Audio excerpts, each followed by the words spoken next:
Good evening, everyone. I hope everyone is doing well. Um, thank you for viewing my podcast, my monthly podcast. It is once again the third Thursday of the month. This one is going to be very short and very con- con- condensed, only because of the fact that a little under the weather and really wasn't feeling very well. So I knew I just wanted to be consistent and get some content out there. But I'm going to be short and sweet.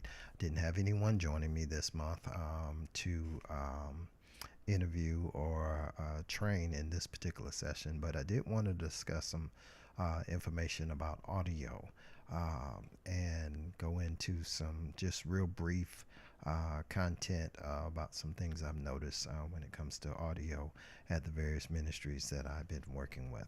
So, that being said, let's have a conversation about audio real quickly. What I've noticed is that when it comes to the live stream, and if you don't already know this, this is very, very important because we've been going over presentation software and whether it's been done in Presenter or ProPresenter or even just live streaming through OBS. Um, a lot of people have different workflows when it comes to how they change cameras. If they have one camera, they have multiple cameras, and all of that. And the quality, the settings, and what you do with your presentation software can vary from ministry to ministry. But when it comes to what goes out over the live stream, the one thing that I've noticed the most, and one thing that is the most important, is that if the audio doesn't sound good, most people lose interest. But that being said, when it comes to ministries, a lot of people put up with it. In some cases, your audio has to be really, really bad in order for people to just disregard your content altogether. But for the most part, if the audio is relatively audible, most people, your dedicated members, put up with it. You'll probably get a lot of messages saying that, hey, I can't hear this, or there's getting a buzz or something like that. But your members, for the most part, your dedicated members, that is, will put up with it. But that being said, you'll notice that if you are monitoring your live stream, your numbers are not very high. And that is because the quality of the content is just not where it needs to be to make it comfortable for everybody on a Sunday to Sunday basis. Um, now a lot of the larger ministries, they have a whole media team to work with, dedicated people, and they really put a lot more effort into getting their online stream to be a lot more professional. But believe me, with some of the ministries I worked with, they still leave much to be desired. It looks more professional, but it's still not, the quality of some of the online streams that I've observed. And my desire is for everybody to have that level of quality. Whether you've got to do it by yourself or whether you've got a team, we are all striving for excellence. So if you are striving for excellence, then all you need is the tools that you need to work with, so that you can at least get to a certain level. And then as things continue to grow and you get more volunteers and that type of thing, you can get your audio quality and your video streams to be a lot more professional. But again, it is something to be desired when it comes to what your live stream is. Now, let me touch a little bit on what I mean by that. Number one, if you are doing a live stream, whether it's via Zoom, whether it's via uh, Facebook, or whether it's YouTube or whatever, someone in your media team should be reviewing your live stream. Not just relying on any given Sunday for messages to be sent saying, hey, this is not working, that's not working. That's good too. But, um, you know, just in the end, somebody that cares enough to want to be put out quality should be going back and listening to your own live stream. On any given Sunday, I try to monitor at least 7 to 10 different ministries on any given Sunday, just to see how things are going. And then, after that particular Sunday, I'll go back, for all of those that I couldn't get to, or really have a desire to just critique a lot on a lot more intimate level. I'll go back and really listen to and dig into various ministries and what they're putting out on the live stream, especially if I had something to do with it. That being said, there is again a lot much to be desired. When it comes to the audio part of it, though, I've noticed that a lot of people are just, if it's heard, if it's just out there, let it be. They're not really trying to make it any more professional, but yet and still, you've got a praise and worship team on one hand that's, singing. They taking time to put in time for rehearsal and that type of thing. And when it comes to the sound that goes out over the live stream, they want to be heard. They want to be heard, in a manner that sounds good, or at least pleasing enough to, let the people at large know that they put some effort into, the ministry that they're presenting on Sunday to Sunday. So, that being said, the person who is running the media should at least have a desire to want to make it sound good. Now, what obstacles do I, hear on any given Sunday of what people are running into? A lot of times it's something that is clipping, which is the big one. They're pushing a signal through their sound system, and it's going through the system and it's getting to either Zoom or it's getting to OBS or whatever, and it's just way too hot. It's just off the charts. Now, what that does is, depending on how hot it is and how much signal is going through, you'll get it to the point to where it sounds good when somebody is just talking and is not really loud. But once you get, a lot more elevated, or the music gets to be, a lot more defined in a higher level, then all of a sudden it sounds, crackly and it's distorted. And, sometimes in some cases, depending on what platform you're sending it to, it just cuts it all together. And usually that's when I'm getting messages saying, hey, our audio is just cutting off and on, cutting off and on. Well, it's usually because something in the setting somewhere in the stream is clipping and it's just cutting the music because the signal is just too hot. Um, now what's the fix for that? Bring it down.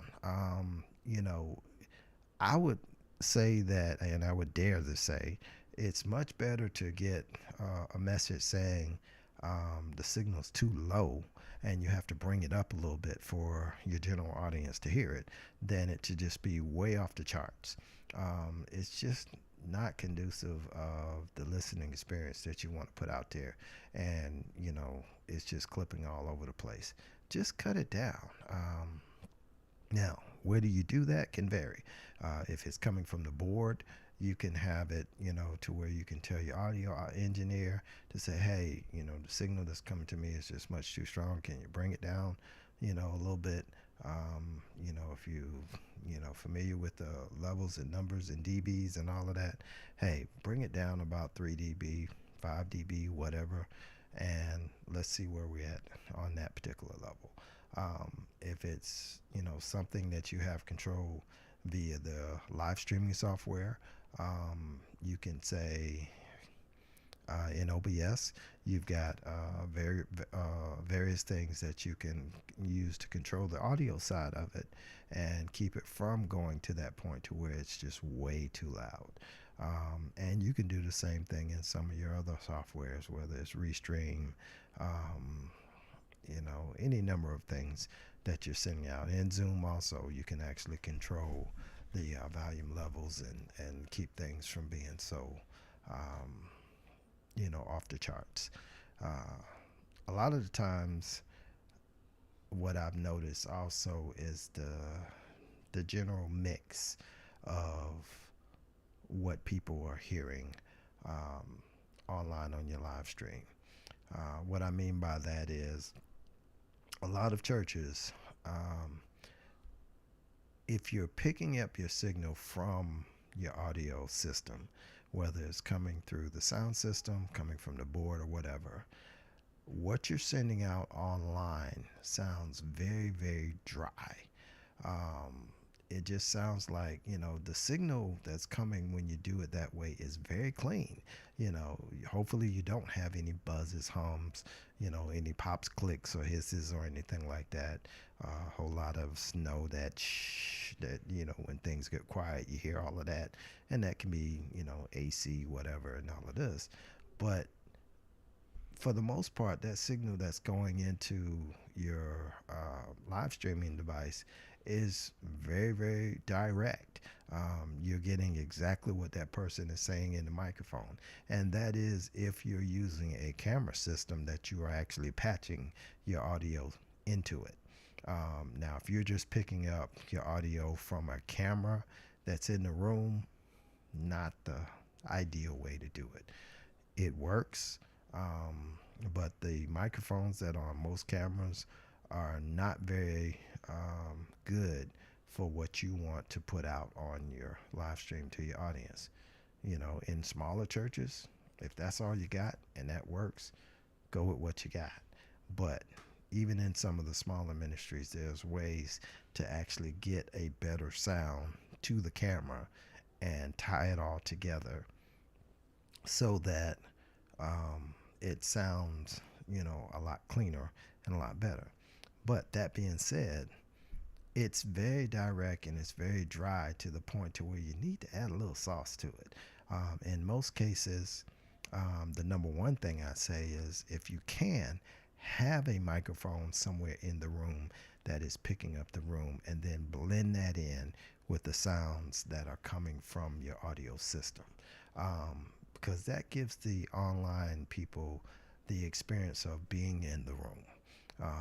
Whereas when you don't have that source anywhere in the mix, excuse me, when you don't have that source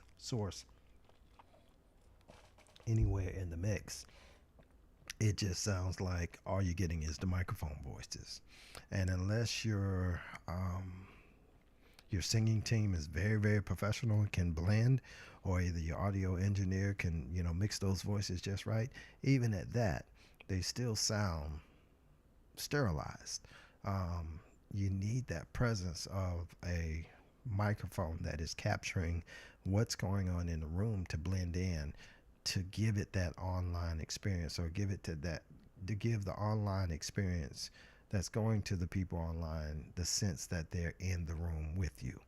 Um, so, you know, have some type of mic that can capture. Now, in some cases, that may be the camera mic. You're still getting audio from your sound system, but let the camera mic be one of those sounds that's coming in. The key there is to not make it sound like an echo, because if you don't season it just right, then that camera mic will be a repeat of what's you're sending voices and audio or whatever from the sound system, and then now you're also sending the camera mic, which is capturing the room, which is picking up from the speakers, and now you got an echo. You want to blend that camera mic in just right. Or if you have a dedicated audience microphone, you want to blend it in just right so that it adds just enough presence to let the people online hear what's going on in the room. You've got, praise team leader that is ministering in worship, and they're talking to the audience, and you don't hear the audience online. It sounds like they're talking to themselves. It's like, okay, is he in an empty room, he or she? Are they in an empty room, or are there people in there? Same thing when the pastor gets up, or the preacher, when they're, communicating with the congregation. You want some feedback, and that room microphone adds that presence, so that you can hear it. You don't want it to be too much, but you do want it to be just enough that you can hear those amens, you can hear those hallelujahs, you can hear those hand claps, and you can hear those praises. The other thing to do to add a little bit of presence to your online experience when it comes to audio is to add a little reverb. There are various ways that you can do that with the setup that you may have. Um, when I edit this, I'll probably, plug in some clips of how to do that. But, in most cases, in most systems, you'll have a way to add some seasoning, for lack of a better term, in the form of reverb, um, to your audio, to give it just the right sauce, to make it sound a little bit more pleasing, to give it give it a sense of the room is not tight and confined with just dry audio, but now it sounds like, the what you're presenting online is actually in a room. That reverb with just the right amount can give it that presence that you're actually in a room, and that's what you want your online experience to have. So reverb is always a good way to do that. Um,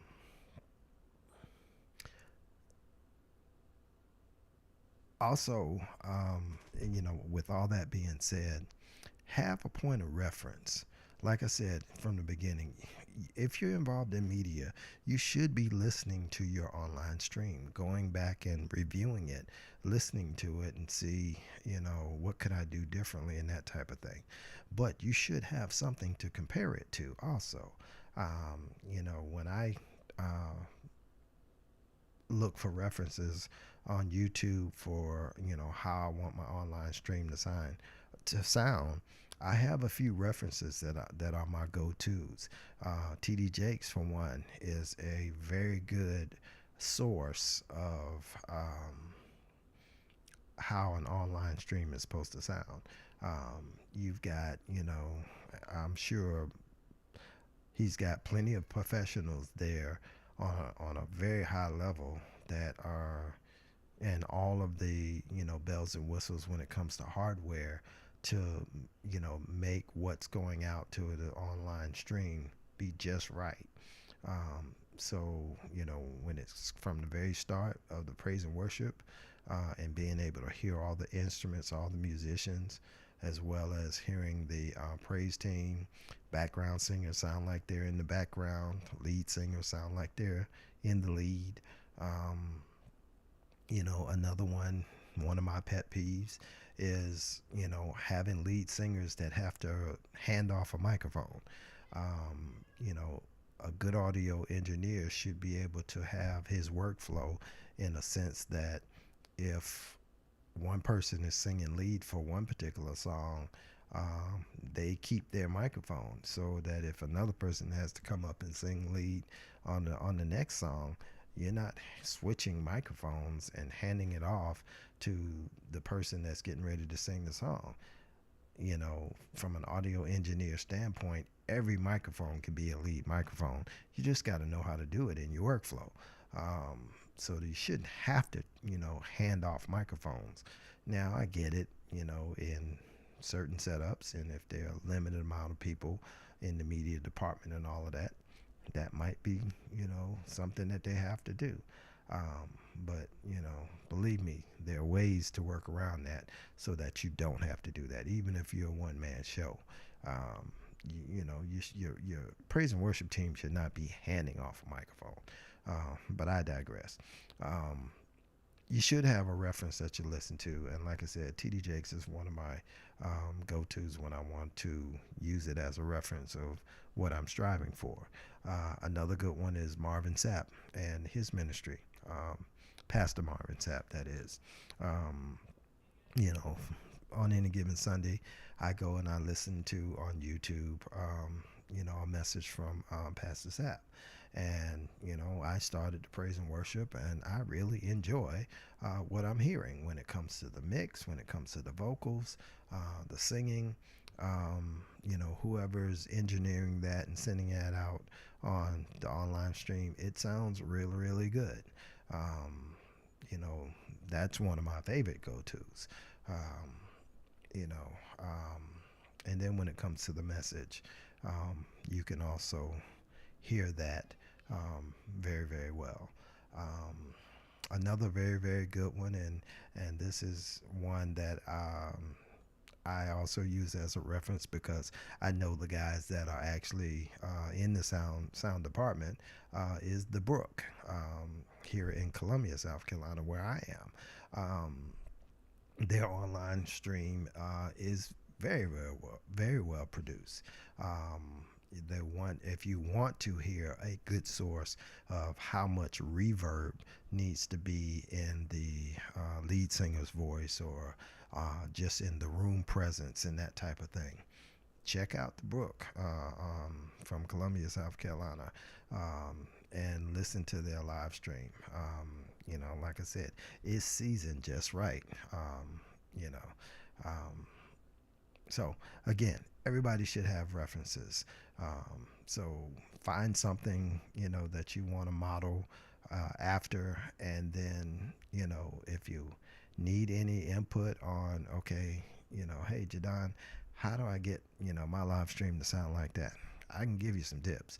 Um, you know, like I said, once I edit this, or go back and add to it, to put it out there, OBS has a lot of filters in it to actually, get your live stream level set just right. A lot of people run things through OBS and they just let it fly. But I've shown a lot of people when I go in and do setups, hey, OBS has filters on it, not just for the cameras that you're using in OBS, but it has audio filters in there. So you can go in OBS and get your audio source and, set up filters for, number one, your gain structure. That's usually the first filter that I put on OBS so that I can, determine whether that signal is coming in too hot or not hot enough. The next thing I put on there is a compressor.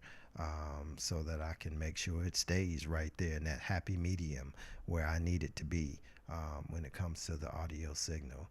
And then I may add an EQ, before or after the compressor in some manner if I need to shape the sound a little bit. And then, but the last thing on the line is a limiter. And, I go into the filters of OBS and I put a limiter on there. That way I know it won't clip. The thing about that is I'm still actually, even me personally, trying to get a handle on how that limiter works in OBS. Because in some cases, I'm wondering if it's actually not letting things get over a certain level that is set. But it sounds like sometimes when it does, if the signal is really, really hot, it's doing that by just cutting off the signal. So therefore, it sounds like the audio is just going in and out, going in and out. And once again, that's because the signal that's coming through the chain is just way too loud. So, if that's the case, you can go in and tweak it a little bit and see if you can get that to, calm down. And there's any number of ways you can do that in the chain. But, OBS is a good way to do that. And last but not least, like I said, you should have a reference that you're listening to, watching on any given Sunday so that you can see what you're modeling, where the bar is being set, so to speak. But last but not least, how you get that signal chain sometimes. I've said a lot about OBS, but like I said, for a lot of you out there that are sending your stream from whatever your setup is, from the cameras to the audio source to the online community, it may be going through OBS, of course, or it may not be. It may be going directly to Zoom, or it may be going directly to YouTube. There are ways to actually use all of those resources and still get it to that end result. And what I mean by that, if I'm talking about the filters and all of that that can be used in OBS, what that means is maybe even if you're not incorporating it right now, let's just say you're a Zoom ministry and most of your people that are watching your ministry on any given Sunday is in Zoom. You can still filter everything through OBS and then set up OBS as a virtual camera and an audio source and then send that to Zoom. Because OBS has that feature in there as a virtual camera. So, once you set it up like that, it can, be the chain that actually controls everything and then sends it to Zoom. It's definitely one that you can use to send it to Facebook or YouTube because, again, it has those features in it and it's a free software. So, that being said right there is something that, you can make use of. The other thing that I want to mention when it comes to audio, and this is the last thing, but it just came to mind, is lip syncing. Try to get your audio in sync. I see that a lot when I'm looking and reviewing some of the ministries. And depending on your camera shot, some people don't care because their camera shot is so far away that nobody's really looking at the person that's speaking and seeing if the sound is matching the movements of their mouth. But then when you do those close-up shots, it's very, very obvious that your sound and your picture are not in sync, and it just looks like somebody's, you're hearing it, but when you actually take the time to look at your live stream, they're out of sync. And for the most part, again, some people might not mind. And that's because depending on what they're watching it on, some people are not really looking at your live stream. They turn it on, they got it on their phone, they've got it on their tablet or their laptop, something like that on a smaller level. And, something might happen in the room where they get distracted, you know, plug in for why we should all be fellowshipping in the building. But that's neither here nor there. Um, but whatever they're watching it on, whatever device, you know, they get distracted. You turn your head, you're doing something, this, that, and the other. But you're always listening. And therein lies why I said from the very beginning that your audio is sometimes more important than actually your camera shots and what you're doing with your actual presentation software and all of that. That audio needs to be on point because people got to hear, if nothing else, if they're not hearing all the praise and worship in a pristine manner, they're supposed to hear the word. So people are definitely listening to it. But when they do take the time to look at your stream, you want those things in sync. And that can be done very easily with a lot of different software. Most cases, again, going back to OBS, there's a way you can go in there and set a delay so that you can slow the audio down because audio goes through the web a lot faster than video does. Video gets, encoded and decoded and all of this, that, and the other, and it takes some time for processing. But audio just seems to go straight through, and therefore, in that particular case, what you're trying to do is you're trying to slow down the audio so that it lines up with the video. And forgive me because I think something just went to my printer, so that's what you're hearing in the background. But take the time to look at that because you can put those things in sync very easily. In most cases, if you're using a single camera, a lot of the times if you're sending your audio directly to the camera, then it all lines up. But if your camera is coming through a capture card and your computer set up in one way and your audio is coming through some other type of way, you need to put those things in sync. So again, audio is very, very, very important. There are a number of ways that you can tweak it and process it. But let's strive for our audio to be a lot better. Um, you know, I didn't touch too much on the negative things of the audio side, but I'll just mention them briefly. Hums, buzzes, pops, clicks, all of that. Most cases, it's usually your electrical. It's a wire. It's an adapter that you're using to get your audio from the sound system into whatever type of computer or source that you're streaming from. Um, you know, but in most cases, it's usually electrical. Um, a lot of the times, I've been in a lot of different churches and ministries, and that's usually what it is. You know, we should have nice power strips or power conditioners for all of this major equipment to be plugged in so you're getting good clean electrical, and it'll make it a whole lot easier on your audio when it's going out to your live stream. But if you don't have that, have an electrician check that stuff out because that's usually the main problems that I've seen. um, Other than that, a lot of the times it's the cables and connections that you're using. I won't get into a big old discussion about the difference between balanced cables and unbalanced cables, but there are a lot of resources online for you to look that up and determine what I mean by that. But a lot of the times when it comes to the cables is because you're going from one type of cable to a socket that needs to have a different type of cable. Instead of the socket is looking for a balanced connection, and you're using just any old patch cable that you can find. um, and don't really care what it is. A lot of times when you go from the difference between a mono cable and a stereo cable, that's has to do a lot with balance and unbalance.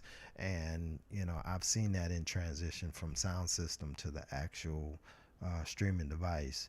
Those cables, they're just not matched right, and therefore that gives you something really, really to fight with when it comes to getting your audio clean, or a lot of times getting your levels right. So, all of that is in the hardware and the technical side of it. Contact me, reach out to me, and we can talk about it and discuss whether or not your actual connections are like they need to be. But that causes problems. And then, when it comes to pushing things too hot, the main thing that I get from that is that everything sounds good when there's something being said, sung, or talked about on your stream.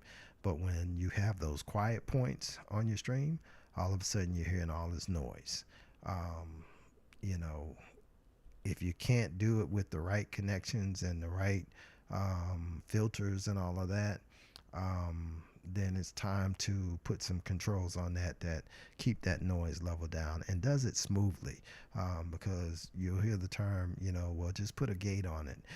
What a gate will do is that, when everything is flowing through there just right, the gate's wide open, you can hear all the audio. But when things get quiet, the gate closes and it's almost like turning the switch off. The problem with that is you got to set it up just right so that it opens and closes smoothly and it's not heard, in a sense that, okay, did I just break something? Did my phone stop working? My tablet stop working? Did they lose sound or something like that? Because that gate shuts so abruptly that it makes people think that, oh, we just lost audio, when it's just the gate's just a little bit too quick, or it's just not smooth enough. But that can help with that noise floor so that not people are not hearing a whole lot of noise in those quiet points. But all in all, people, let's work to get our audio sounding a lot better when it comes to our live streams, because it's really, really important. It's one of the more important things when it comes to your live stream, because if people don't hear your live stream correctly, they lose interest really, really fast. And again, you should be monitoring your live stream. You should be going back and listening to it, and you should be doing it because you're concerned about who's listening to it. I've watched a lot of live streams, and there's like two people watching it. Um, but don't feel bad, because I've watched a lot of the larger ministries live streams, and you think there should be hundreds of people watching it, and there's like 50. And yet they're touting that, our live stream is going all over the world. Okay, well, at that particular time, you got 50 people listening to it. You might have a couple of hundred watching it later, but right now, you know, it's it's debatable. So again, that's all I got. For those of you that may be checking this out live right now, I really, really, really appreciate you. I really appreciate your patience, because, like I said at the beginning and the onset of me endeavoring to do these live podcasts on third Thursdays, um, it's gonna get better. I'll get the hang of being a lot more professional, being able to do scene changes and all of this other good stuff. Have my little um, animations and all of that going on. I'm getting there, but bear with me. Hopefully, the content and the discussion can spark something that you can actually appreciate, glean something from, and we'll keep moving forward for the glory of God. So thank you. God bless you, and everyone. If I see you, let's fellowship. Let's work together to give God the glory. So thank you. God bless you. Have a good night.